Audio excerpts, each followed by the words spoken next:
जी हाँ, मुश्किल लग रहा है क्योंकि अब जो फासला हो गया है ना वो करीब 50-60 सीटों का हो गया। अनुराग भदौरिया, एग्जिट पोल जो है सी वोटर का वो अच्छी खबर लाता वो नहीं दिखाई दे रहा है। वही तो मैं कह रहा हूँ, जनता अच्छी खबर लाती दिखाई दे रही है।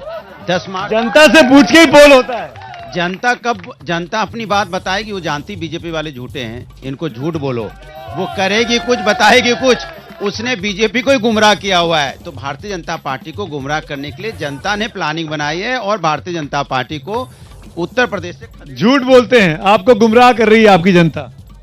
देश की जनता ने अपना मत दे दिया है, पेटी में बंद कर दिया। आपको बताना चाहता हूं, मोदी जी ने दलित, शोषित, वंचित, अल्पसंख्यक के जीवन पर तिवारी जी आपके लिए भी बहुत अच्छी खबर नहीं है।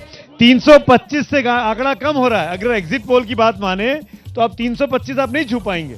हम 325 पर पहुंच रहे हैं। चुनाव बाद आपसे बात करें। चलिए मैं एक बार यशवंत से पूछ लेता हूं। यशवंत, क्योंकि अनुराग भदौरिया सवाल खड़े कर रहे हैं कि जनता जो है बेवकूफ बना रही है, तो जब आप एग्जिट पोल करते हैं आपकी एजेंसी में, आपके वर्कर्स, आपकी टीम मेंबर्स, तो कैसे बात करते हो, ये कैसे इंश्योर करते हैं कि जनता ने जो बताया वो सच ही बताया होगा?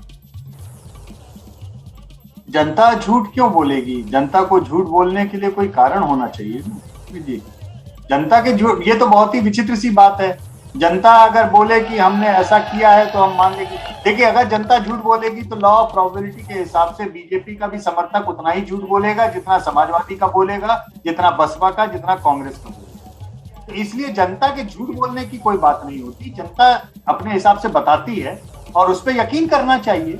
कितनी बार ऐसा हुआ है कि हम लोग ने जो बोला हो एग्जिट पोल में, अनुराग कुछ बोल रहे हैं। यशवंत आपकी बात, मैं आपसे यही कह रहा हूं कि जनता जानती है। जनता तो महंगाई, बेरोजगारी पे थी और आप बीजेपी गुमराह कर रही थी।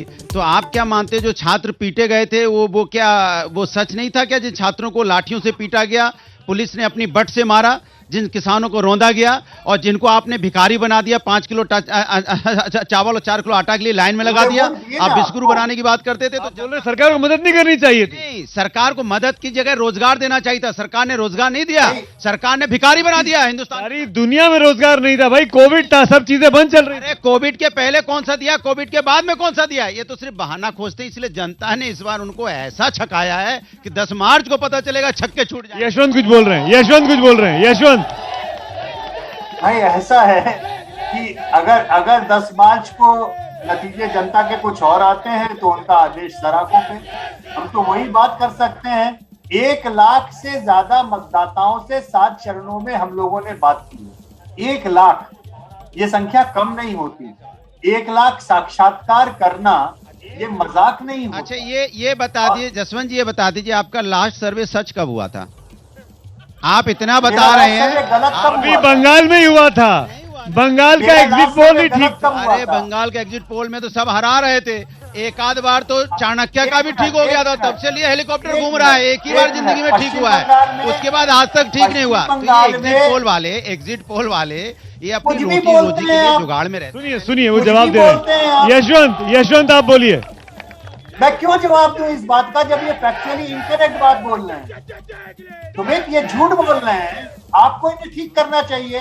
पश्चिम बंगाल में 6 महीने तक गला फाड़ फाड़ के एबीपी और सी वोटर चिल्लाता रहा कि ममता बनर्जी आराम से। अरे भैया, राजनीति का बड़ा चस्का लेना चाहते हो और बोलना भी नहीं चाहते हो। इतना ही आपको जनता का मूड पता है तो आप ही ना प्राइम मिनिस्टर बन जाते। अब तक जुगाड़ लगाए घूमते इधर उधर। के मुख ही हैं। यशवंत जवाब दीजिए। नहीं करनी राजनीति, वो आपके लिए हम छोड़ रहे हैं। आपको राजनीति मुबारक, लेकिन कम से कम सत्य बोलिए। इतना राजनेता बनने का मतलब ये नहीं कि आप हर समय असत्य ही बोलते रहिए। ये मेरा केवल आपसे आग्रह है। जहां पे जो बात है सत्य बोलिए। हमने बोला था भैया, सबसे ज्यादा तो आप ही लोग करना चाहते हो। सबसे ज्यादा तो लपसी आप ही चाटना चाहते हो। क्योंकि मैंने और मेरे चैनल ने बंगाल का एग्जिट पोल किया था और एकमात्र एबीपी न्यूज और सी वोटर का सर्वे था जो ये कह रहा था कि बीजेपी की सरकार नहीं बनेगी। बीजेपी मैक्सिमम 100 या 110 तक पहुंचेगी बंगाल में, और वही हुआ 77।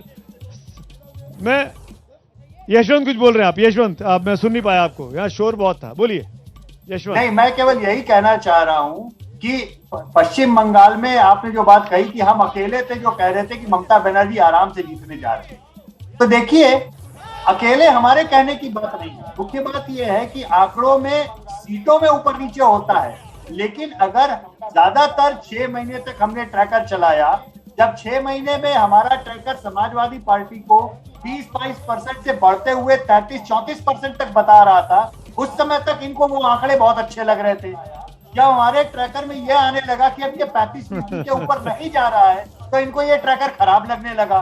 तो ये हलवा हलवा गप कड़वा कड़वा तू, ऐसे राजनीति करना उन्हें आसान है, लेकिन मैं नेता नहीं हूँ, आप नेता नहीं, अरे हम लोग पत्रकार।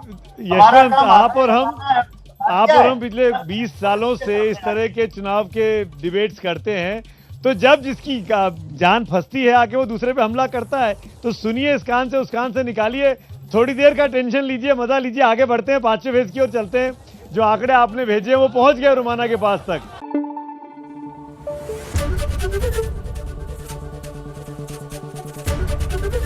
एबीपी न्यूज आपको रखे आगे।